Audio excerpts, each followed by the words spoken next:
Hello, thanks for visiting my reading room. I'm Nancy, reader and tutor, and also small business owner of West Coast Polar Ice, Italian ice and frozen specialties. And I'm a big fan of reading aloud on a regular basis.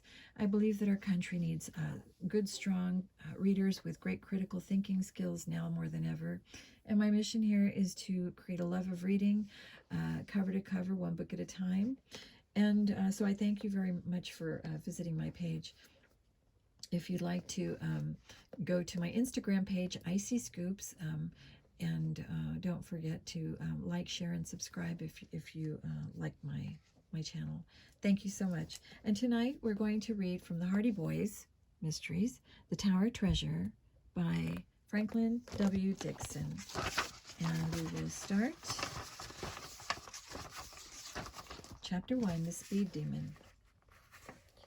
Frank and Joe Hardy clutched the grips of their motorcycles and stared in horror at the oncoming car. It was careening from side to side on the narrow road. "He'll hit us! We'd better climb this hillside and fast!" Frank exclaimed as the boys brought their motorcycles to a screeching halt and leaped off. "On the double!" Joe cried out as they started up the steep embankment.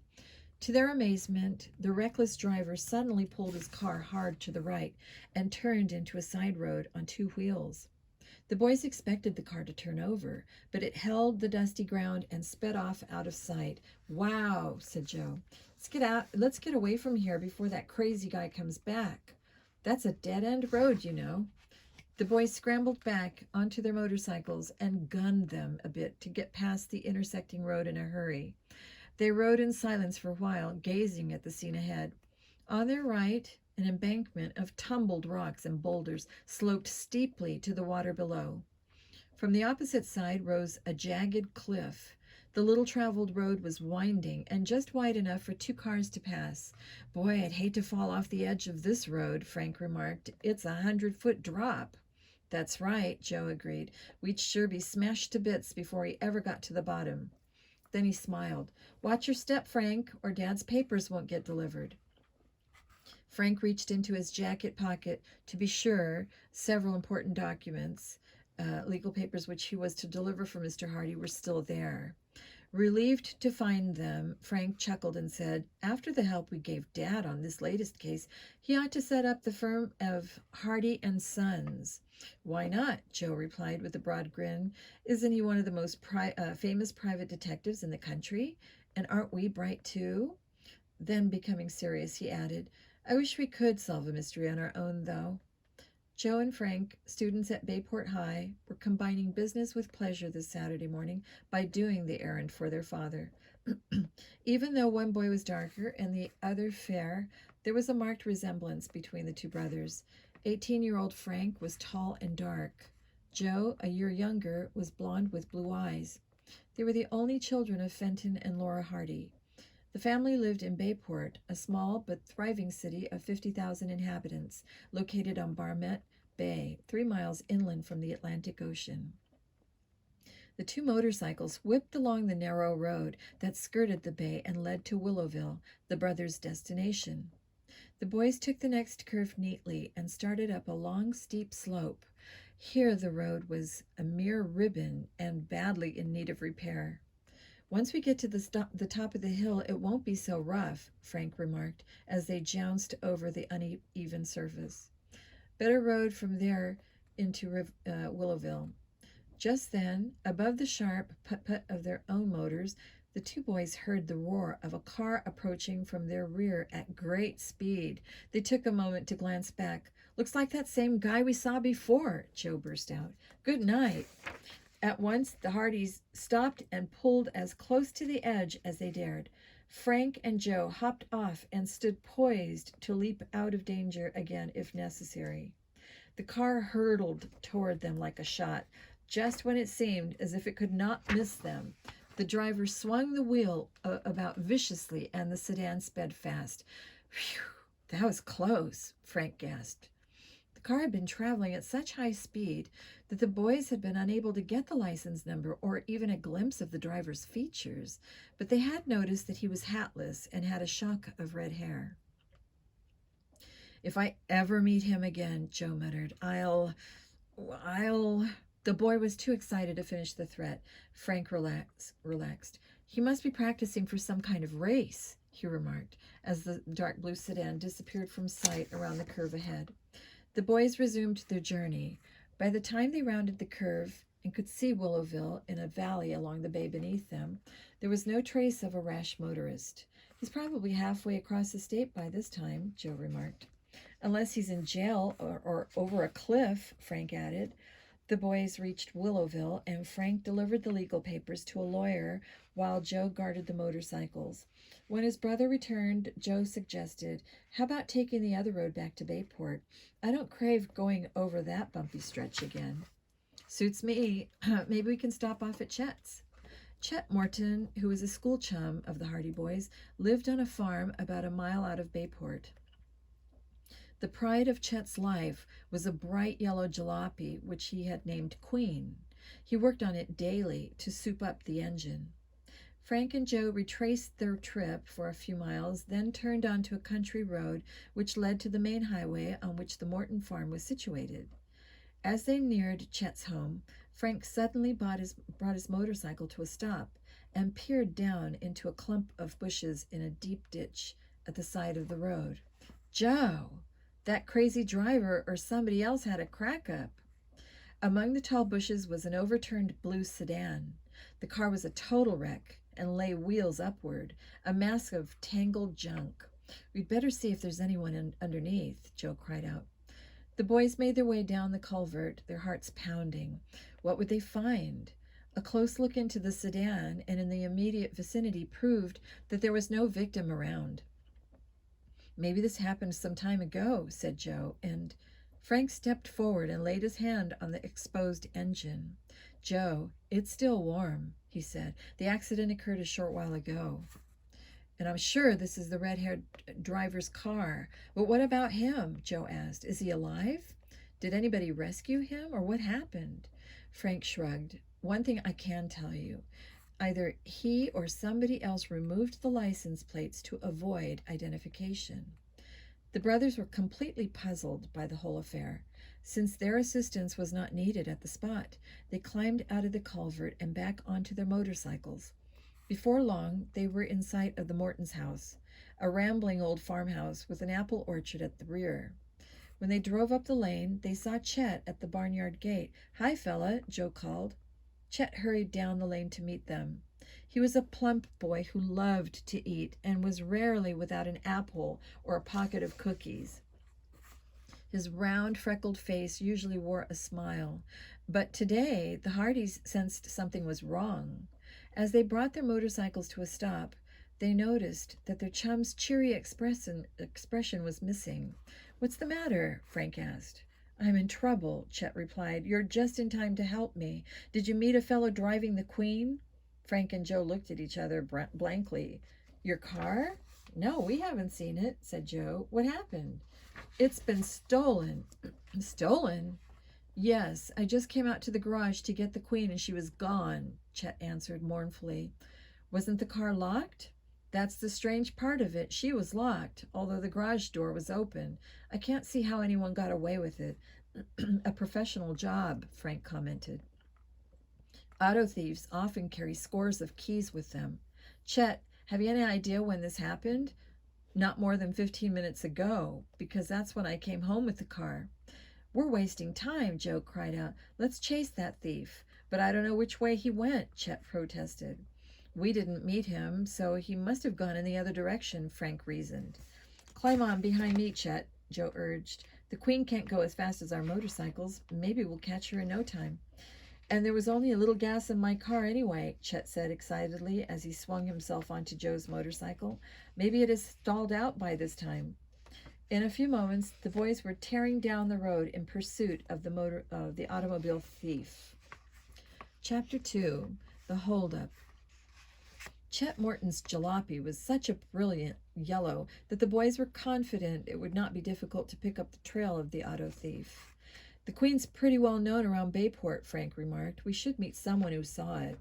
"Seems strange to me," said Joe, "that a thief would take a car like that. Auto thieves usually take cars of standard make and color. They're easier to get rid of." It's possible, Frank suggested, that the thief didn't really steal the car to sell it. Maybe for some reason he was making a fast getaway and he'll abandon it. Look, Chick exclaimed, pointing to a truck garden where several men were hoeing cabbage plants. Maybe they saw the Queen. I'll ask them, Frank offered, and brought his motorcycle to a stop. He scrambled over the fence and jumped across the row of small plants until he reached the first farmhand. Did you happen to see a yellow jalopy go by here within the past hour? Frank asked him.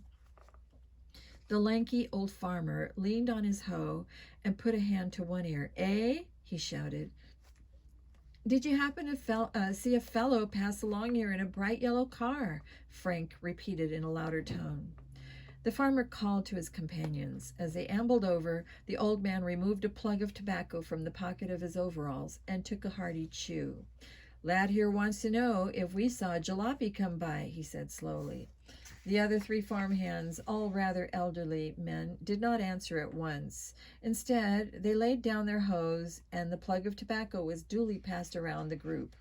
Frank grit his teeth. Please, hurry up and answer. The car was stolen. We're trying to find the thief. That's so, said one of the men. A hot rod, eh? Yes, a bright yellow one, Frank replied.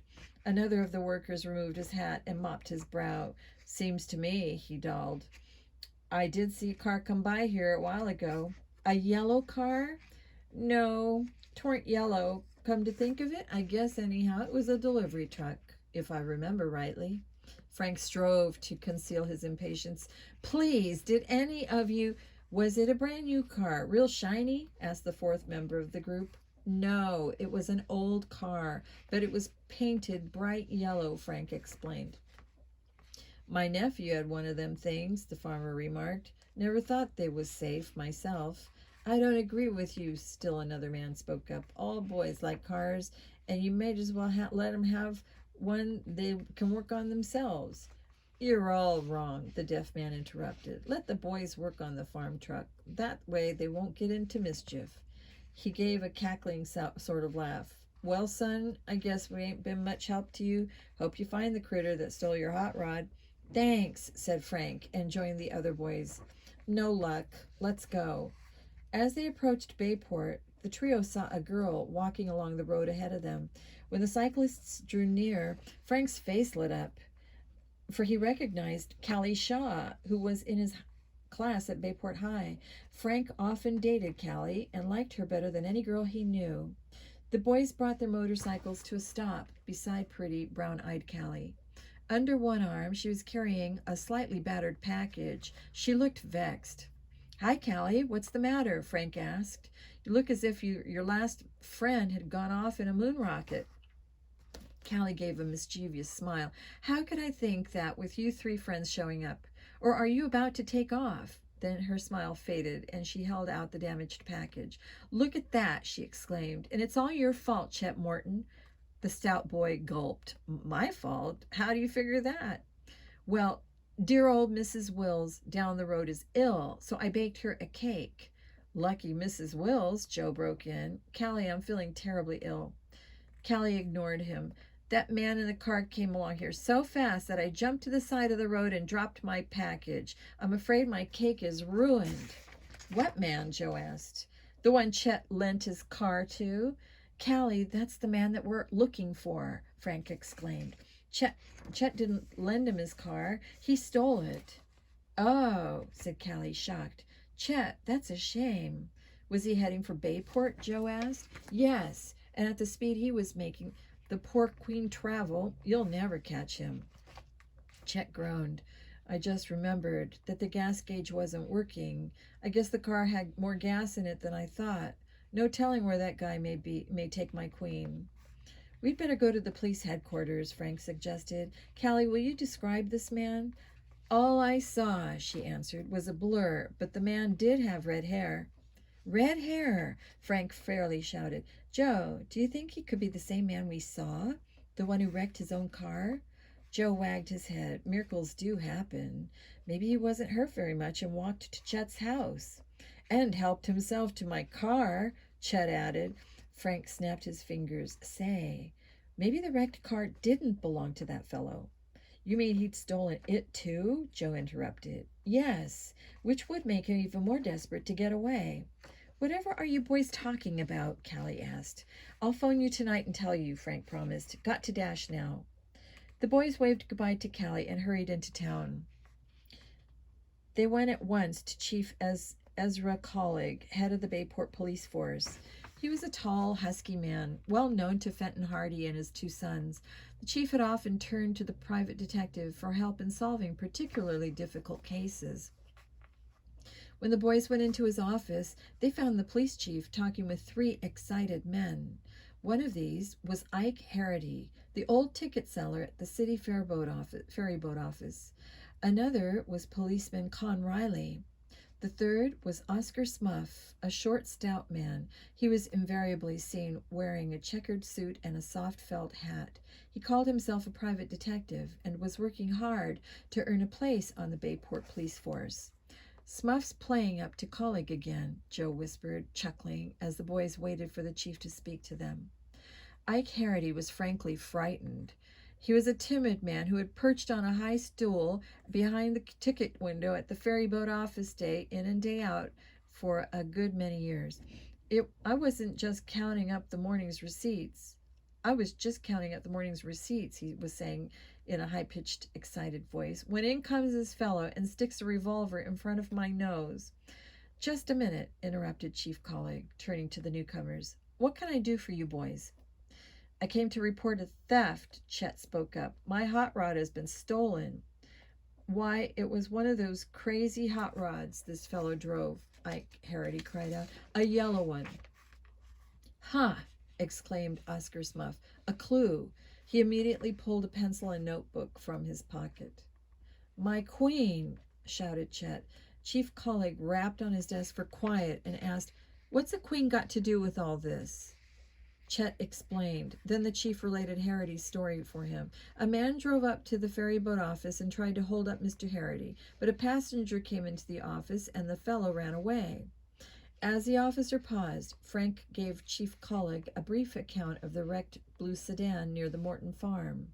I'll send some men out there right now. The chief pressed a buzzer and quickly relayed his orders. It certainly looks, Joe commented, as if the man who stole Chet's car and the fellow who tried to hold up the ferryboat office are the same person. Did you notice the color of the man's hair? Frank asked Mr. Harity. Smuff interrupted. What's that got to do with it? It may have a great deal to do with it, Frank replied. What was the color of his hair, Mr. Harity? Dark brown and short, cropped. Frank and Joe looked at each other, perplexed. You're sure it wasn't red? Joe asked. Chief Collig sat forward in his chair. What are you driving at, boys? Have you some information about this man? We were told, said Joe, that the guy who stole Chet's car has red hair. A friend of ours saw him. Then he must have turned the jalopy over to someone else, Chief Collig concluded. At this moment, a short, nervous little man was ushered into the room. He was the passenger who had gone into the ferryboat office at the time of the attempted holdup. Chief Collig had sent for him. The newcomer introduced himself as Henry J. Brown of New York.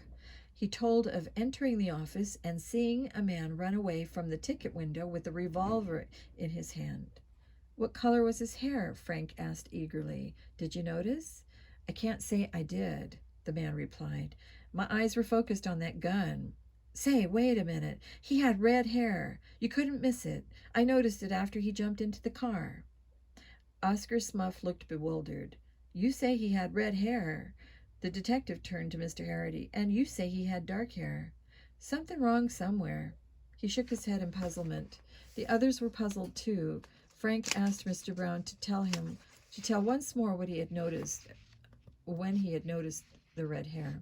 After the fellow leaned down in the car and popped his head up again, the New Yorker replied.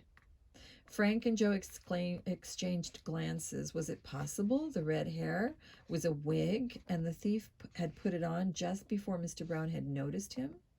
The boys kept still. They didn't want any interference from Smuff in tracking down this clue. Harity and Brown began to argue over the color of the thief's hair.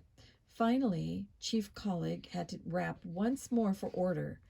I'll send out an alarm for both this holdup man and for Chet's car. I guess that's all that can be done now." Undaunted by their failure to catch the thief, the Hardy boys left police headquarters with Chet Morton. They were determined to pursue the case. "We'll talk with Dad tonight, Chet," Frank promised. "Maybe he'll give us some leads."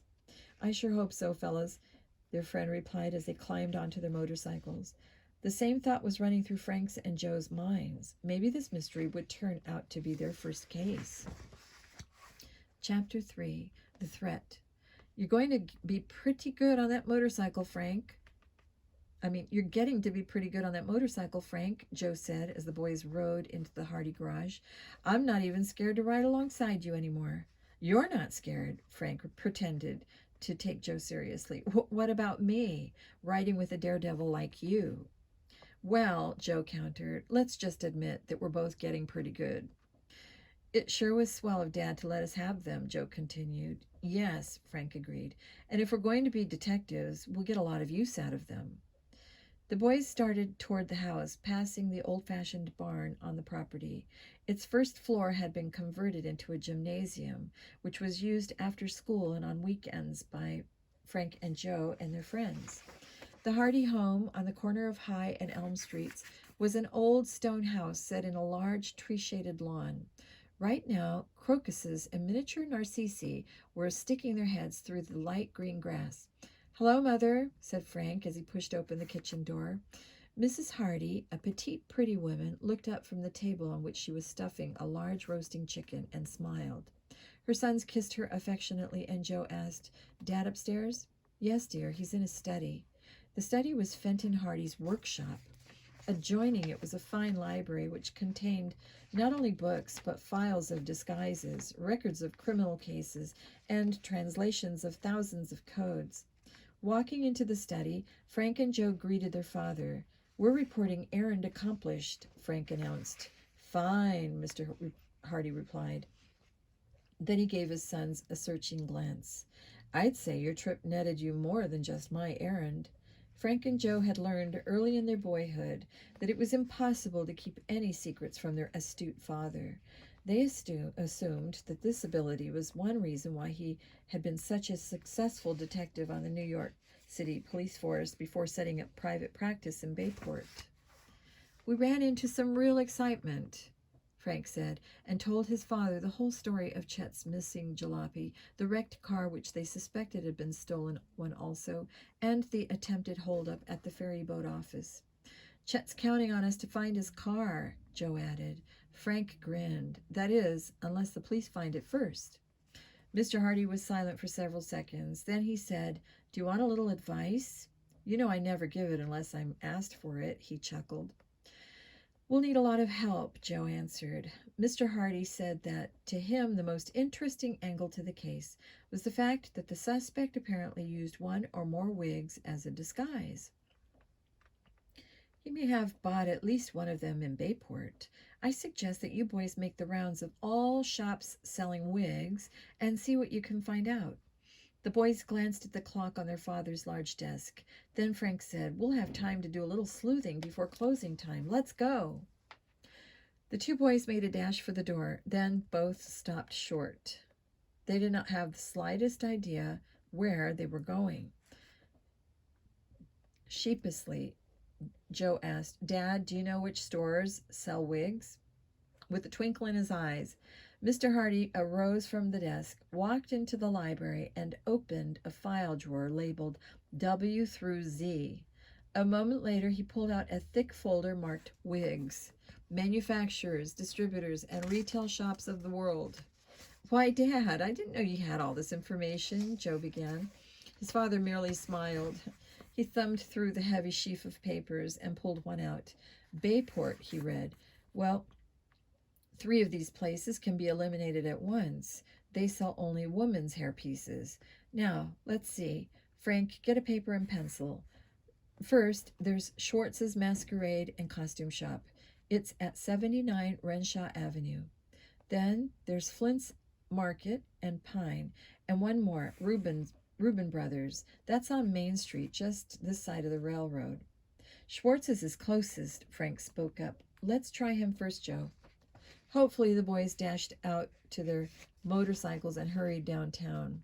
As they entered Schwartz's shop, a short, plump, smiling man came toward them. "Well, you just got under the wire, fellows," he said, looking up at the large old-fashioned clock on the wall.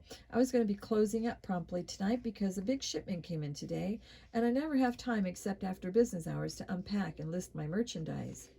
"Our errand won't take long," said Frank. "We're sons of Fenton Hardy, the detective.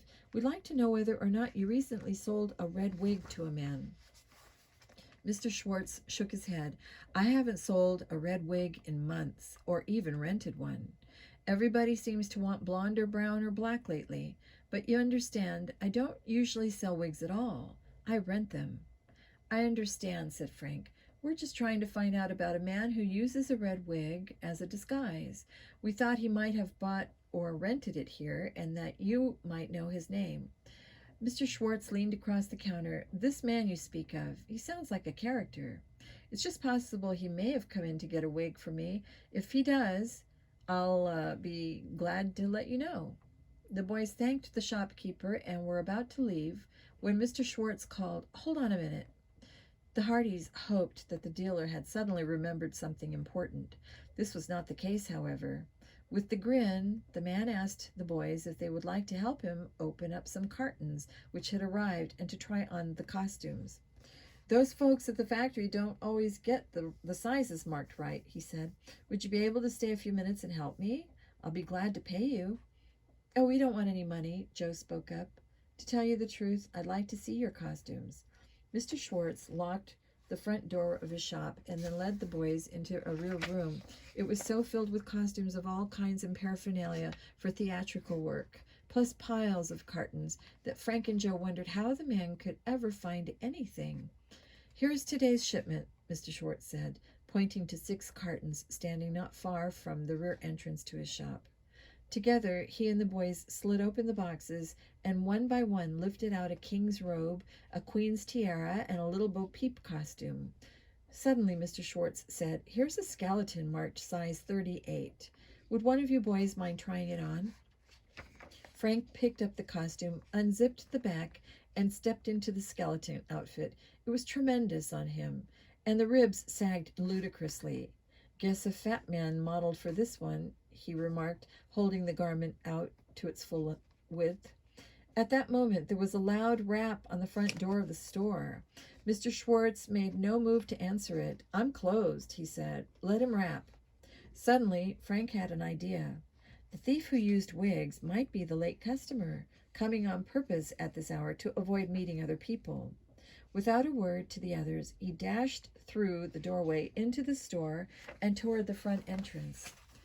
He could vaguely see someone waiting to be admitted, but the stranger gave one look at the leaping, out-of-shape skeleton and disappeared in a flash. At the same moment, Frank tripped and fell headlong. Mr. Schwartz and Joe, hearing the crash, rushed out to see what had happened. Frank, hopelessly tangled in the skeleton attire, was helped to his feet. When he told the others why he had made his unsuccessful dash to the front door, they conceded he might have a point. "But you sure scared him away in that outfit," Joe said, laughing. "He won't be back." The boys stayed for over half an hour helping Mr. Schwartz, then said goodbye and went home. "Monday we'll tackle those other 2 wig shops," said Frank. The following morning, the Hardy family attended church. Then, after dinner, Frank and Joe told their parents they were going to ride out to see Chet Morton. "We've been invited to stay for supper," Frank added, "but we promised not to get home late." The Hardys picked up Callie Shaw, who also had been invited. Gaily, she perched on the seat behind Frank. "Hold on, Callie," Joe teased. "Frank's a wild cyclist." The young people were greeted at the door of the Morton farmhouse by Chet's younger sister, Iola, a dark-haired and pretty.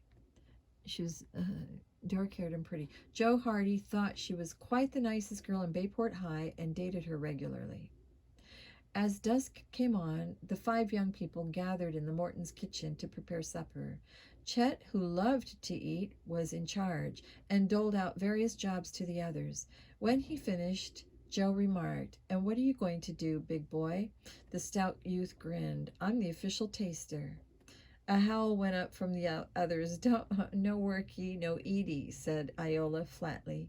Chet grinned. Oh, well, if you insist. I'll make a little side dish for all of us. How about Welsh rabbit? You're elected, the others chorused, and Chet set out to work. The farmhouse kitchen was large and contained a group of windows in one corner. Here stood a large table where the young people decided to eat. They had just sat down when the telephone rang. Chet got up and walked out in the hall to answer it. Within a minute, he re-entered the kitchen, his eyes bulging. What's the matter? Iola asked quickly. I've been threatened, Chet replied. Threatened? The others cried out. How?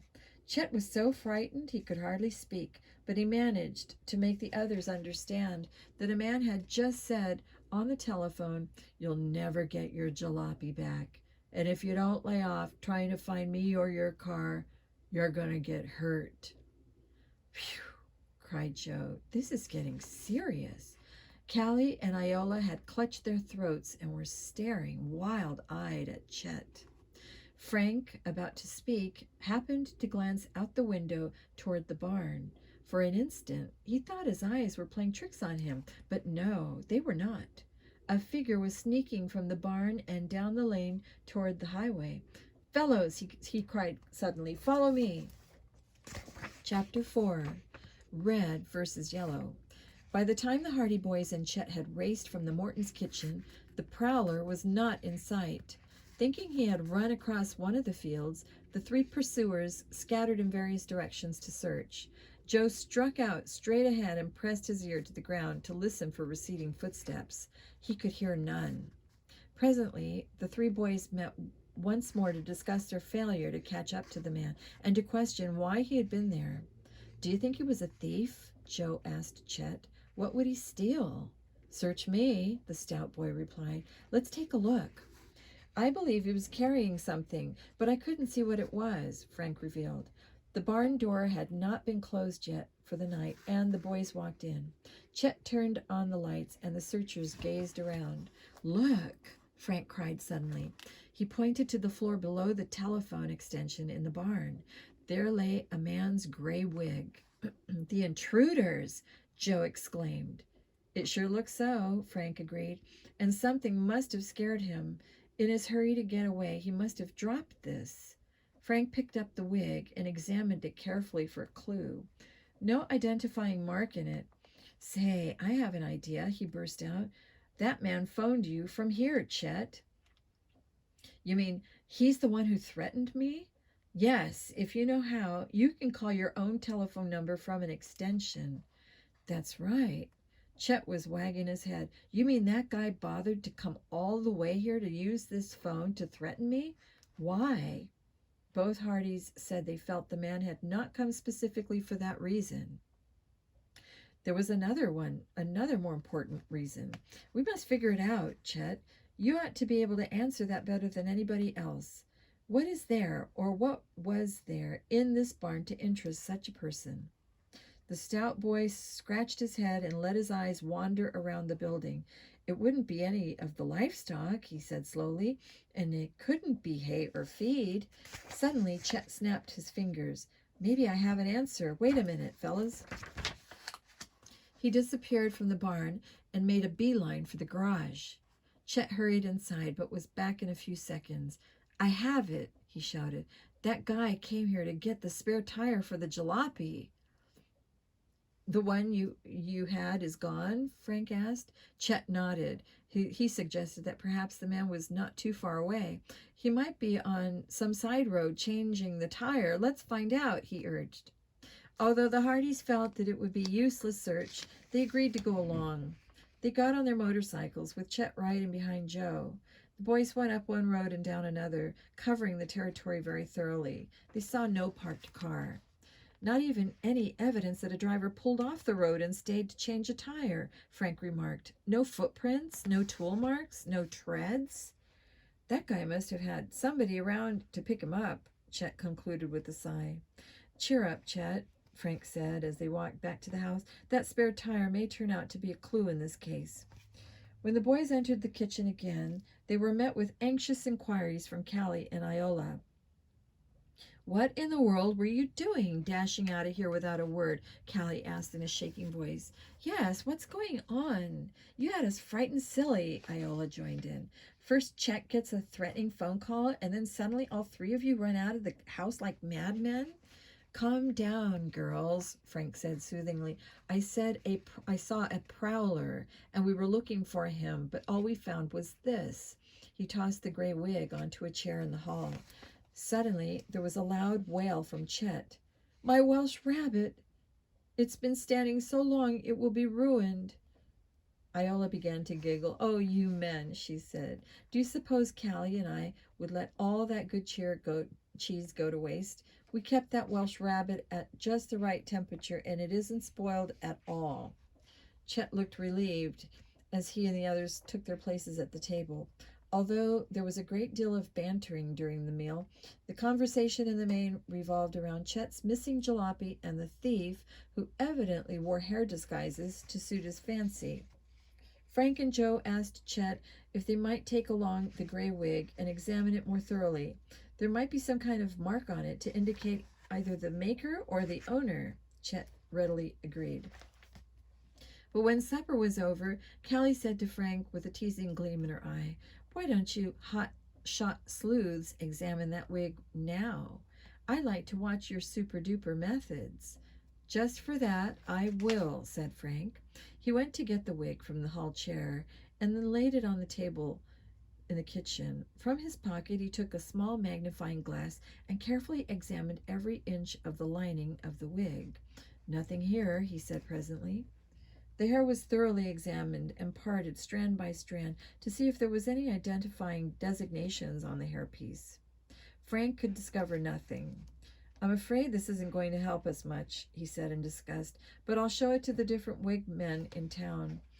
As he finished speaking, the telephone rang and Iola went to answer it. Chet turned white and looked nervous. Was the caller the man who had threatened him? And what did he want? Presently, Iola returned to the kitchen, a worried frown on her face. It's the man for you, Chet. He wouldn't give his name. Trembling visibly, Chet walked slowly to the telephone. The others followed and listened. Yes, I'm Chet Morton. No, I haven't got my car back. There was a long silence as the person on the other end of the line spoke rapidly. But I haven't any money, Chet said finally. Well, okay, I'll let you know. Chet hung up and wobbled to the nearby chair. The others bombarded him with questions. The stout boy took a deep breath and said, I can get my jalopy back, but the man wants a lot of money for the information as to where it is.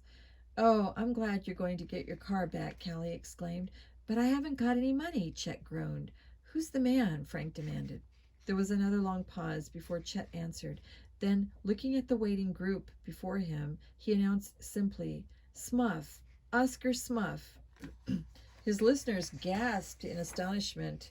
This was the last thing they expected to hear.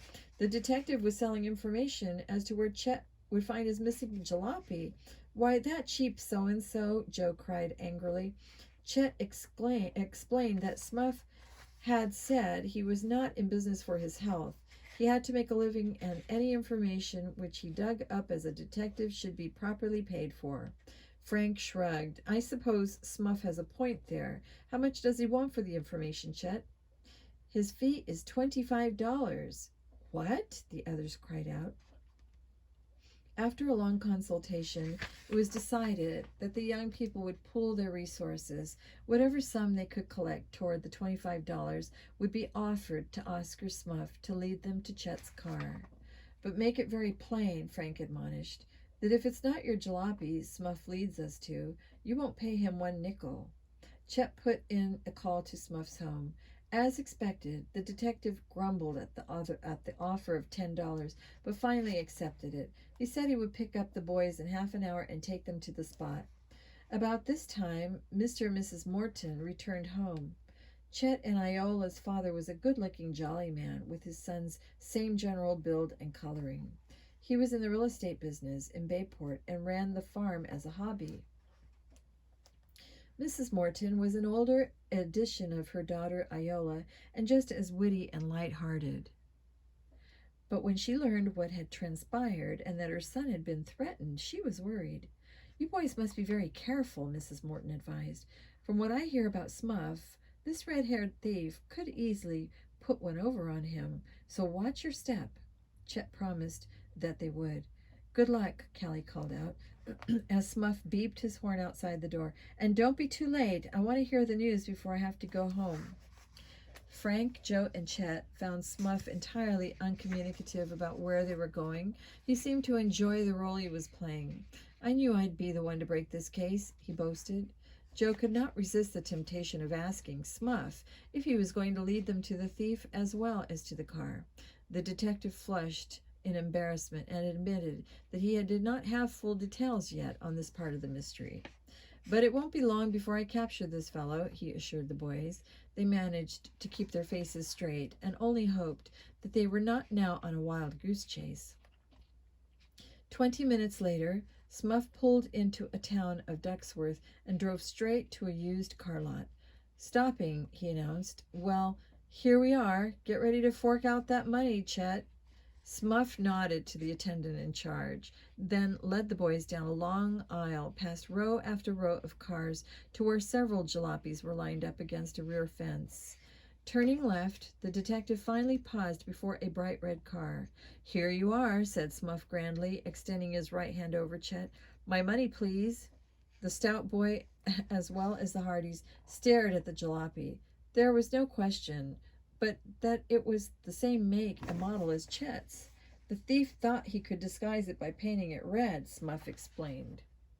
"Is that your guess?" Frank asked quietly. Oscar Smuff frowned. "How else could you figure it?" he asked. "Then there'll be yellow paint under the red," Frank went on. "Let's take a look to make sure." It was evident that Smuff did not like this procedure. "So you doubt me, eh?" he asked in an unpleasant tone. "Anyone can get fooled," Frank told him. "Well, Chet, let's operate on this car." The detective stood by sullenly as Frank pulled out a penknife and began to scrape the red paint off part of the fender. Chapter 4. The Hunt is Intensified. "Hey," Oscar Smuff shouted, "you be careful with that penknife. The man who owns this place don't want you ruining his cars." Frank Hardy looked up at the detective. "I've watched my father scrape off flecks of paint many times. The way he does it, you wouldn't know anybody had made a mark." Smuff grunted. "But you're not your father. Easy there." As cautiously as possible, Frank picked off flecks of the red paint in a spot where it would hardly be noticeable. Taking a flashlight from his pocket, he trained it on the spot. Joe, leaning over his brother's shoulder, said, There was light blue paint under this red, not yellow." "Right," Frank agreed, eyeing Smuff intently.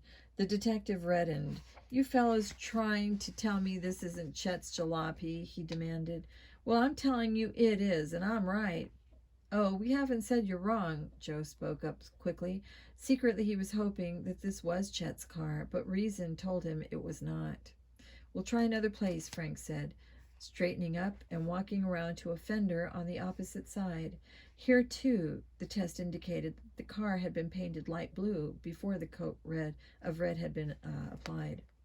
"Well, maybe the thief put blue on and then red," said Smuff stubbornly.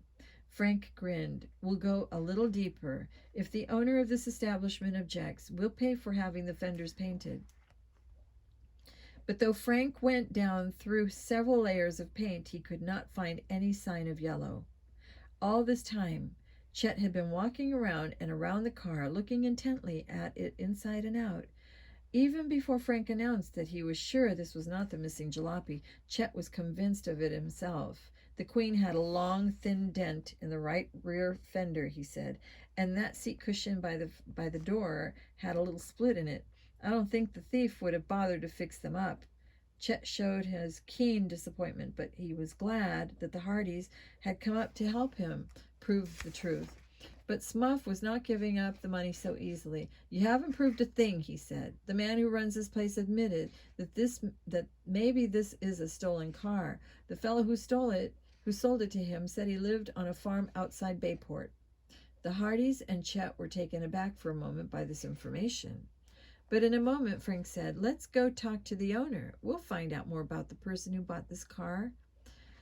The man who ran the used car lot was very cooperative. He readily answered all questions that Hardy's put to him. The bill of sale revealed that the former owner of the red jalopy, was Melvin Schuster of Bayport. Why, we know him, Frank spoke up. He goes to Bayport High. At least he did. He and his family moved far away. That's probably why he sold his car. But Mr. Smuff said you suspected the car was stolen, Joe put in. The used car lot owner smiled. I'm afraid maybe Mr. Smuff put that idea in my head. I did say that the person seemed to be in an awful hurry to get rid of the car and sold it very cheap. Sometimes when that happens, we dealers are a little afraid to take the responsibility of buying a car in case it is stolen property. But at the time Mr. Schuster came in, I thought everything was on the level and bought his jalopy. Frank said that he was sure everything was all right, and after the dealer described Melvin Schuster, there was no question that he was the owner. Smuff was completely crestfallen. Without a word, he started for his own car, and the boys followed. The detective did not talk on the way back to the Morton farm, and the boys, feeling rather sorry for him, spoke of matters other than the car incident. As the Hardys and Chet walked into the Morton home, the two girls rushed forward. Did you find it? Iola asked eagerly. Chet sighed. Another one of Smuff's bluffs, he said disgustedly. He handed back the money which his friends had given to help pay for the detective. Frank and Joe said goodbye, went for their motorcycles, and took Callie home. Then they returned to their own house, showered, and went to bed. As soon as school was over the next day, they took the gray wig and visited Schwartz's shop. The owner assured them that the hairpiece had not come from his store. It's a very cheap one, the man said rather disdainfully. Frank and Joe visited Flint's and Reuben Brothers' shops as well. Neither place had sold the gray wig. Furthermore, neither of them had a customer in many weeks who had wanted a red wig, or who was in the habit of using wigs or toupees of various colors. Today's sleuthing was a complete washout, Joe reported that night to his father. The famous detective smiled. Don't be discouraged, he said. I can tell you that one bit of success makes up for 100 false trails. As the boys were undressing for bed later, Frank reminded his brother that the following day was a school holiday. That'll give us hours and hours to work on the case, he said enthusiastically. What do you suggest we do? Joe asked. Frank shrugged. Several ideas were brought up by the brothers, but one which Joe proposed was given preference. They would hold a large group of their friends, on the theory that the thief could not have driven a long distance away because of the police alarm. The boys would make an extensive search in the surrounding area for Chet's jalopy. We'll hunt in every possible hiding place, he stated. Early the next morning, Frank hurried to the telephone and put in one call after another to the gang. These included, besides Chet Morton, Alan Hooper, nicknamed Biff, because of his fondness for a distant relative who was a boxer named Biff, Jerry Gilroy, Phil Cohen, and Tony Prito. All were students at Bayport High and prominent in various sports. The 5 boys were eager to cooperate. They agreed to assemble at the Hardy home at 9 o'clock. In the meantime, Frank and Joe would lay out a plan of action. As soon as breakfast was over, the Hardys told their father what they had in mind and asked if it had any suggestions on how they might go about their search. Take a map, he said, with our house as a radius and cut pie-shaped sections. I suggest that 2 boys work together. By 9 o'clock, his sons had mapped out the search in detail. The first recruit to arrive was Tony Prito, a lively boy with a good sense of humor. He was followed in a moment by Phil Cohen, a quiet, intelligent boy. Put us to work, said Tony. I brought one of my father's trucks that he isn't going to use today. Tony's father was in the contracting business. I can cover a lot of miles in it.